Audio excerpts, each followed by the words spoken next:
বিসমিল্লাহির রহমানির রহিম। তো আমি আজকে কিছু যুবক ভাইদের উদ্দেশ্যে কিছু কথা বলবো। ভাই, সমাজে দেখা যাচ্ছে যে একজন যুবক তার স্ত্রীদেরকে নিয়ে বাজারে যাচ্ছে, মার্কেটে যাচ্ছে এবং অফিস কর্মস্থলে যাচ্ছে।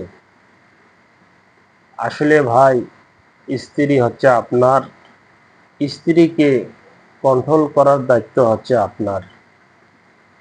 তো ভাই, আপনার স্ত্রীকে আপনি পর্দার ভিতরে না রেখে আপনি বেপর্দায় নিয়ে আপনি ঘুরতেছেন, নিজেও গুনাহ করতেছেন, আপনার স্ত্রীকেও গুনাহ করার সুযোগ করে দিচ্ছেন এবং ওই মহিলাটাকে যেসব যুবক ভাইরা এবং বয়স্ক বাবারা দেখতেছে তারাও গুনাহ করতেছে।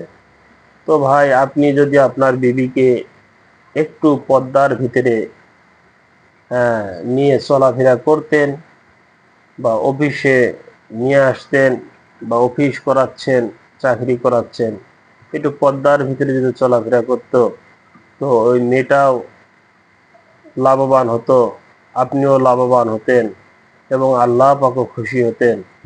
হাজারো যুবক দেখে, তাদেরকে দেখে কোনো সময় গুনাহ করতেন না। তো ভাই, আমার যুবক ভাইদের প্রতি আমার একটা রিকোয়েস্ট, আপনাদের বিবিকে আপনারা পর্দায় রাখুন এবং পর্দার ভিতরে চলাফেরা করান। সে চাকরি করতেছে, কোনো সমস্যা নেই, পর্দার ভিতরে করুক। সে বাজারে যাচ্ছে, সে পর্দার ভিতরে যাচ্ছে। সে আপনার সাথে একটু ঘুরতে যাচ্ছে, যান, আপনার বিবিকে নিয়ে আপনি ঘুরবেন, হ্যাঁ, এটা ভালো, কিন্তু আপনি একটু পর্দার মাধ্যমে তাকে নিয়ে যান।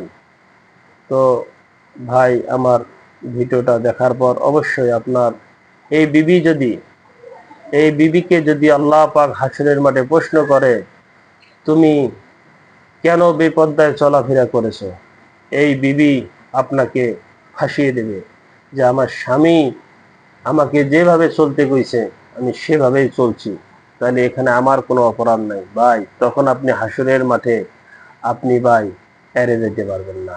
তো ভাই, এই পৃথিবীতে আমাদের আসার একটা সিরিয়াল ছিল, যাওয়ার কোনো সিরিয়াল নাই। তো আসুন, আমাদের বিবিদেরকে আমরা পর্দায় রাখি এবং পাপ কাজ থেকে হেফাজত করি। আমিন।